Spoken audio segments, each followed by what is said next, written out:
I am Elma, 31 years old, and on the day I walked across that graduation stage, I felt a strange mix of pride and emptiness. My father handed me a small, unassuming box, his eyes cold and distant. "Good luck out there," he said, his tone carrying a finality that felt like a door slamming shut on my entire childhood. My sister snickered in the corner, clearly enjoying the drama, while my mother gave me a faint, uncomfortable smile, as if torn between support and fear. I hugged her quickly, feeling the weight of their judgment pressing down on my chest, and walked out without a word. Little did they know, the life they thought I was starting was already decades ahead in ambition. I was not the naive girl they assumed.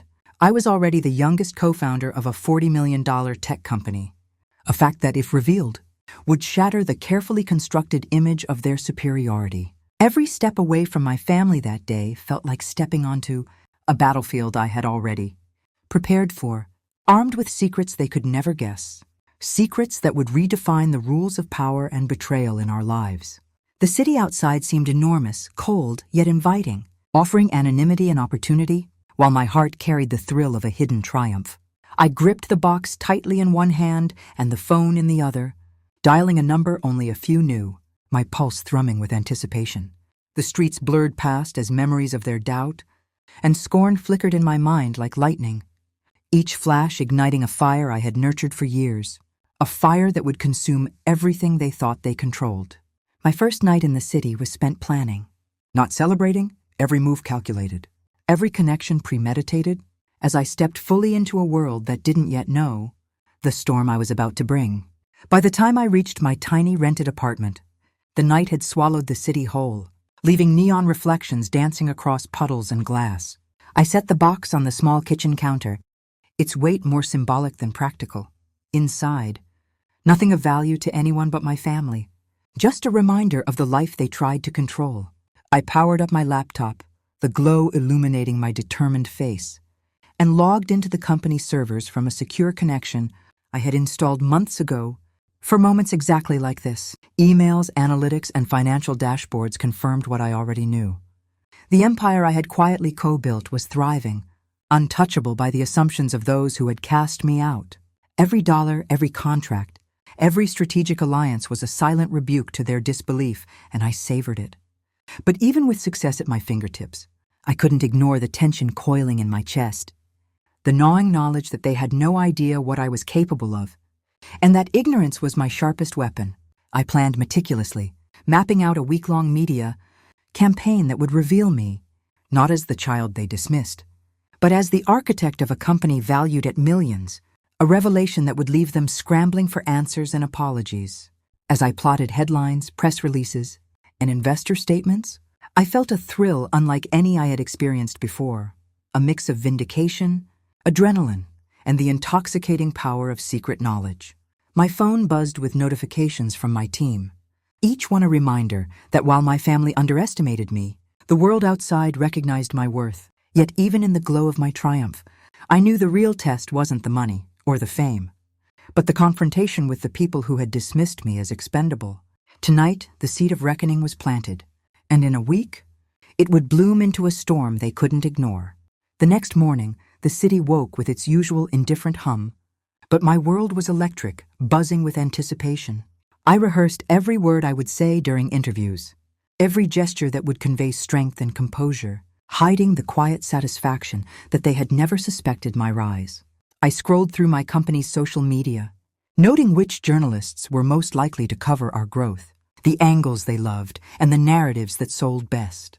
Each detail was ammunition for the inevitable moment my family would be forced to reckon with their misjudgment. As I walked to my favorite cafe for a quick meeting with an investor, I imagined my father's smug dismissal of my career and my sister's condescending laughter, both now fueling a strategy more powerful than any funding round. My phone chimed with a message from my mentor. "Ready for the big reveal?" I smirked. More than ready, I was poised to turn every ounce of their doubt into my advantage. The cafe was bustling, but I felt untouchable. Every glance from strangers, a reminder of the anonymity I had used to build my empire. No one knew that Elma, the girl who had received a one-way ticket instead of congratulations, was about to dominate national headlines. Each sip of coffee steadied my resolve, grounding me while the storm of my carefully orchestrated exposure approached. I mapped the timing down to the minute, ensuring that when my face appeared on television screens across the country, my family would be blindsided. Their control over my narrative shattered. I imagined their reactions: shock, disbelief, panic, and behind that, the subtle recognition of a truth they had never acknowledged: that I was never weak, never dependent, never defined by their approval. I had survived their dismissal, and now, survival was only the beginning of my power. By midweek, every piece of my plan was in place. I had arranged interviews with multiple tech magazines, a spot on the morning news, and strategically timed social media posts that would all converge within 48 hours. Each message, each article, was designed to paint a precise picture. Elma, underestimated by her own family, had risen from dismissal to dominance, co-founding a $40 million tech company without their knowledge. I felt a peculiar mix of exhilaration and calm, the kind that comes when you control every variable in a situation others believe is chaotic. That evening, I sat alone in my office, reviewing the press releases once more, adjusting minor details, perfecting every word. My phone buzzed repeatedly. Notifications from my team confirming the readiness of press kits, graphics, and investor updates. Outside the window, the city glimmered, indifferent while inside. A storm of anticipation swirled. I thought of my father, smugly confident that I had failed, of my sister, amused and dismissive, of my mother, torn between love and obligation. None of them had the slightest inkling that their assumptions would soon explode, leaving them staring at a version of me they had never imagined. I allowed myself a small smile, savoring the irony. The same family that had laughed at my one-way ticket would soon be forced to confront a reality they had tried to deny. And yet, beneath the thrill, I knew I had to be careful. Power wielded recklessly can backfire. Every action, every revelation had to be precise, calculated, measured. The countdown had begun. Tomorrow, the world and my family would see the truth, and I would be standing tall, untouchable, the architect of my own vindication. Tonight I prepared mentally, rehearsing my composure, because when the moment came, hesitation would be a luxury I could not afford. The morning of the reveal arrived like a predator silently stalking its prey. I woke before dawn, my mind already running through every scenario, every possible reaction my family might have when the news broke. My apartment, usually a sanctuary, felt charged, almost electric, as if it knew today would change everything. I dressed carefully, each piece of clothing selected not just for professionalism, but for authority, the subtle visual language of someone in command. My phone chimed repeatedly, journalists confirming their arrival, camera crews testing equipment, social media teams preparing the timed posts. I sipped water, steadying my pulse, focusing on the narrative I had crafted for years in silence. Elma, once underestimated, now unstoppable, her success undeniable. I imagined the faces of my father, sister, and mother, their smugness dissolving into shock, confusion, and a reluctant recognition of my achievements. The taxi ride to the studio felt interminable, every red light a test of my patience, every reflection in the glass reminding me of the calm I needed to project. As we pulled up, I reviewed the press notes once more, ensuring every detail reinforced the story I wanted told. Resilience, intelligence, independence, and the quiet revenge of proving my worth on my own terms. My heart thumped with anticipation, a rhythmic echo of the storm I had cultivated over years of planning. This was more than a career milestone. It was the moment my family's assumptions would be shattered, their laughter replaced by awe, and their disbelief replaced by undeniable reality. I stepped out into the crisp morning air, feeling the weight of their ignorance like a cloak I was finally removing, exposing the power I had always carried beneath their gaze, unseen but never unearned. The studio lights were blinding, but I welcomed the intensity. It mirrored the heat of anticipation that had been building inside me for years. Cameras clicked and flashed as producers ran through the final checks, while I rehearsed my opening lines in a quiet corner, each syllable sharpened to convey confidence without arrogance. My phone buzzed with a text from my co-founder. "You're ready. They won't know what hit them." I smiled faintly, knowing how true that was. Minutes later, the director called for me to step onto the set. I inhaled deeply, the faint scent of coffee and polished floors grounding me as I moved. The host greeted me warmly, unaware of the storm I carried in my eyes, and we began filming.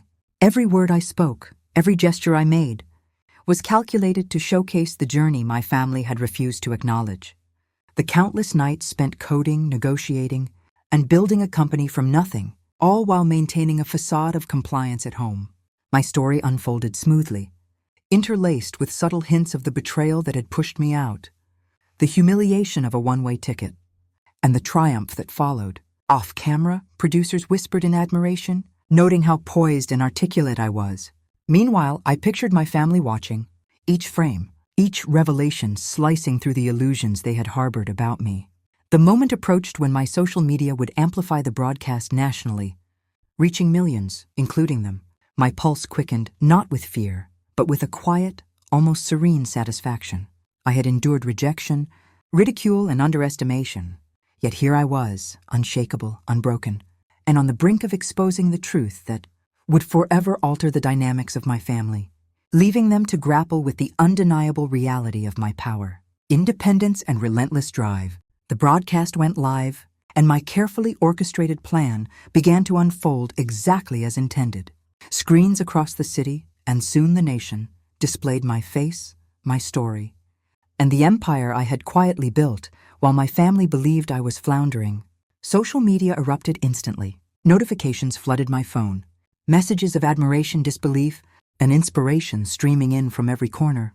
I watched the live analytics spike, the public engagement numbers climbing by the second, each one a testament to my meticulous preparation and the gravity of the revelation. Somewhere in the crowd of viewers, my father's prideful smirk would have faltered, my sister's laughter silenced, and my mother's conflicted smile replaced by shock. I imagined them scrambling, calling friends, neighbors, anyone who could confirm the impossible, that their underestimated girl had quietly become a millionaire entrepreneur, commanding respect and admiration on a national scale. Behind the glitz and cameras, I felt the familiar fire of satisfaction, tempered by a quiet restraint. This wasn't about revenge in its rawest form, but about asserting the truth and reclaiming the narrative they had tried to control.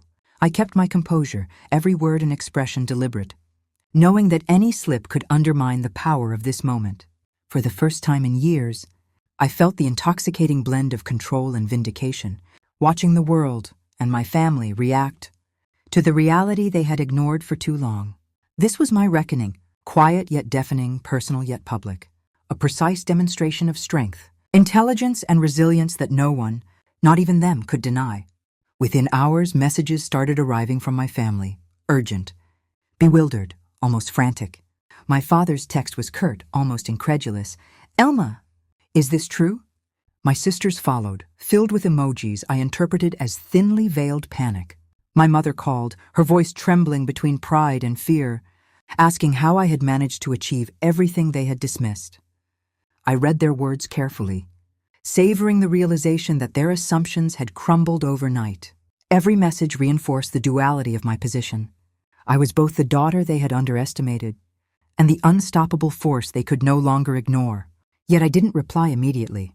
I let them stew, letting the tension and the weight of their disbelief settle. Each notification was a reminder of years spent planning, calculating, and quietly building a future that was untouchable by their opinions. I paced my apartment, eyes scanning financial reports and press coverage, while imagining their reactions as they turned on the news themselves. This was more than personal vindication. It was proof that resilience, intelligence, and determination could defy even the most deeply ingrained family hierarchies. And while I relished the power of my secrecy finally revealed, I reminded myself that this exposure was not about punishment. It was about boundaries, respect, and the undeniable assertion of my worth. By the time night fell, the flood of messages had grown into a torrent.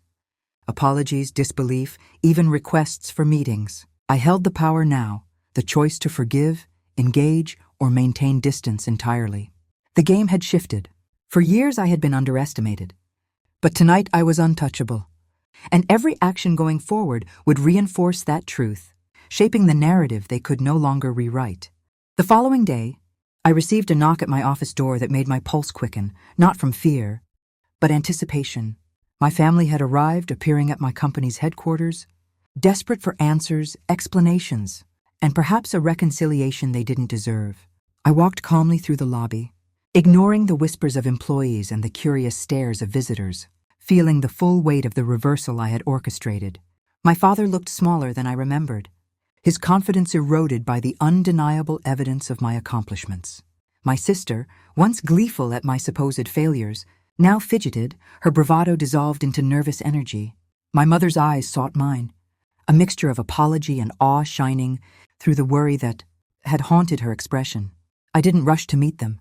I allowed them to experience the gravity of their misjudgment, to understand the full extent of the life I had built while they dismissed me.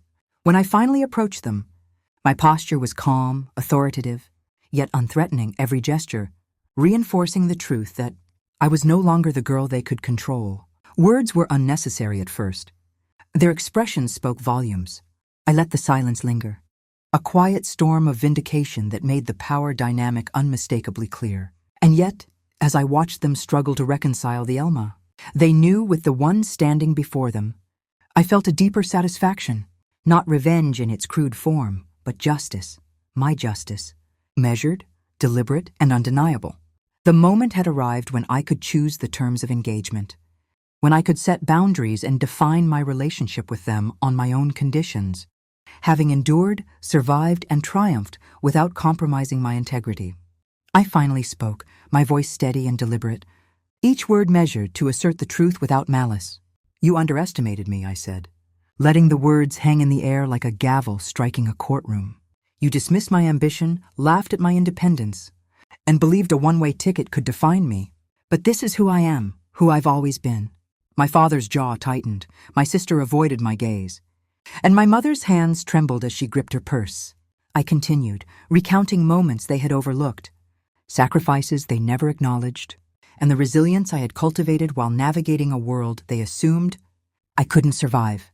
Every sentence reinforced the reality they had ignored. Elma was no longer the powerless child of their judgment. She was a leader, a visionary, and the architect of her own destiny. I explained my accomplishments calmly, highlighting the company's growth, strategic decisions, and the financial success they had never imagined. The room grew heavy with a mixture of awe and shame, the shift in dynamics palpable, almost tangible. And yet I tempered my triumph with clarity. This was not about revenge, not about forcing them to bow or beg. It was about asserting boundaries, claiming respect, and revealing the consequences of underestimation. Their reactions, hesitant apologies, quiet admissions, and desperate questions underscored the delicate balance of power that had finally tilted in my favor. For the first time, I saw them truly acknowledge me, not as their daughter, but as Elma, the force they had never reckoned with, standing firmly in the authority of her achievements, unshaken and unbroken by the past they had tried to control. Days passed, and the fallout from the broadcast and my family's arrival settled like sediment after a storm. Media coverage continued, highlighting my journey from dismissal to prominence, praising my resilience, intelligence, and strategic mind. Every interview, every article reinforced the narrative I had carefully curated. Elma, underestimated, betrayed, yet unstoppable. Internally, I felt a mixture of relief and empowerment, knowing the family who once tried to define me now had no control over my story. My father's attempts to connect were hesitant, cautious, and tinged with guilt. My sister oscillated between envy and admiration, while my mother's expressions conveyed the complexity of love, intertwined with regret. I handled each interaction with poise, never allowing their desperation to sway my authority, reminding myself that boundaries were my shield and clarity, my weapon. Meanwhile, my company thrived. Investors impressed by my leadership, employees inspired by the story of perseverance and triumph, and my public image cemented as a symbol of strength and integrity. I began mentoring young entrepreneurs, sharing lessons from my journey, subtly weaving in the importance of self-belief, independence, and the quiet, strategic power of proving oneself through action rather than confrontation. The city felt different now, alive with possibilities I had earned and reclaimed, a playground where my decisions dictated outcomes rather than my family's expectations. And as I reflected, I understood that this was more than vindication. It was transformation, a personal evolution from the girl who was dismissed to the woman who commanded respect, whose strength could not be diminished by neglect, skepticism, or familial betrayal. Every glance, every message, every interaction now reinforced a simple truth. I was the author of my destiny, and nothing, not even those who once sought to limit me, could rewrite it. Finally, the moment of closure arrived, not in confrontation, but in quiet acknowledgement. My family, humbled and chastened, slowly began to understand the depth of the woman standing before them. Not merely their daughter, but a force of resilience, strategy, and unyielding strength. I spoke with clarity, setting boundaries and defining terms, making it clear that love and respect must coexist with acknowledgement of my independence. The tension in the room softened, replaced by a fragile but real understanding that their assumptions no longer held power over me. As I watched them leave my office, I felt a mix of satisfaction, triumph, and liberation. Years of silent preparation, culminating in a revelation that transformed not only my relationship with them, but also the way I saw myself. The cameras had captured every moment. The press would share every word, and the world would know the story of Elma. Underestimated, dismissed, yet undeniably victorious.